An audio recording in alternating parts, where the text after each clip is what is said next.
देते हैं। और क्रैंक किस तरह से देते हैं ये आप लोग IS कोड 456/2000 में पढ़े होंगे कि जब हमारा एंड एक्सटीरियर होता है तो एंड एक्सटीरियर का फेस हमारा यहाँ से यहाँ तक इस पूरे लेंथ का 1/3 पोर्शन लेते हैं, और जस्ट जब कंटिन्यूअस स्पैन स्लैब आता है तो वहाँ पे हम 1/4 के हिसाब से चलते हैं, जिससे इसका नेगेटिव मोमेंट हमारा इक्वलाइज हो जाए। जब आप मान लीजिए, अगर देख लीजिए ये एक स्लैब है, अब स्लैब के ऊपर से अगर हम पिन लोड प्रोवाइड करेंगे तो देखिए दोनों चारों साइड से ये उठने का कोशिश करेगा, और इसी चीज़ को रेजिस्ट करने के लिए हमें यहाँ पे क्रैंक देना पड़ता है, जिससे ये नेगेटिव मोमेंट को ये स्टेबल कर ले और स्लैब को हमारा रेजिस्ट होने से बचा ले। क्योंकि पिन कनेक्टेड जहाँ भी होगा तो ये मेन सरिया आप देखिएगा तो मेन डाया जो चलता है, मेन वार्स हमारा ये बॉटम में चलता है और डिस्ट्रीब्यूशन हमारा टॉप में चलता है।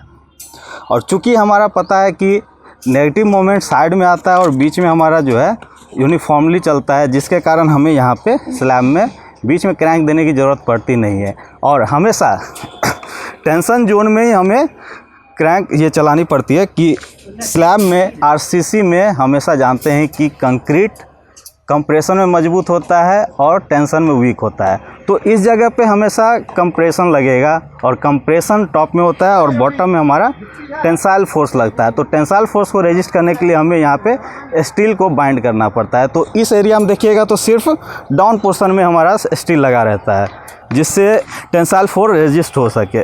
अब इसका लोड ट्रांसफ़र होता है बीम में। सेम कंडीशन, सेम प्रिकॉशन और सेम प्रोसीजर है कि किस तरह से इसका लैप लेंथ लेते हैं। तो मेन बार्स के बाद हमारे पास आता है क्रैंक बार, और क्रैंक का भी सेम फार्मूला है कि जब ये एंड एक्सटीरियर स्पैन पे आता है तो वहाँ भी LY3 लेते हैं, और जहाँ कंटिन्यूअस हमारा जंक्शन बनता है इस दोनों साइड, चारों साइड में हमें LY4 पे क्रैंक को तोड़ना होता है। ये हो गई बीम की बात। बीम का लोड जाता है कॉलम पर, और कॉलम में टाई का काम है कि जो सिस्मिक लोड हमारा इस पे एग्जर्ट करेगा, कभी भी अर्थक्वेक तो हमेशा आती है।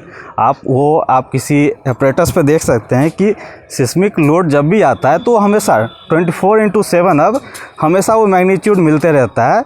ये लोगों को एहसास नहीं हो पाती कि वो किस तरह से आ रहा है, तो उस चीज़ को रेजिस्ट करने के लिए हम लोग टाई बार प्रोड्यूस करते हैं, और ये लॉन्गिट्यूडनल बार को इंक्लाइन क्रैक्स होने से बचाता है। इसीलिए हम लोग इस चीज़ को यहाँ पे देखिएगा तो ये कुंडी है, ये 135 डिग्री बैंड होना चाहिए। कोड प्रोवाइड कर रही है कि 8 mm होना चाहिए। चूँकि ये क्रॉस सेक्शन 9x9 का है तो यहाँ पे हम 90 डिग्री भी ले सकते हैं।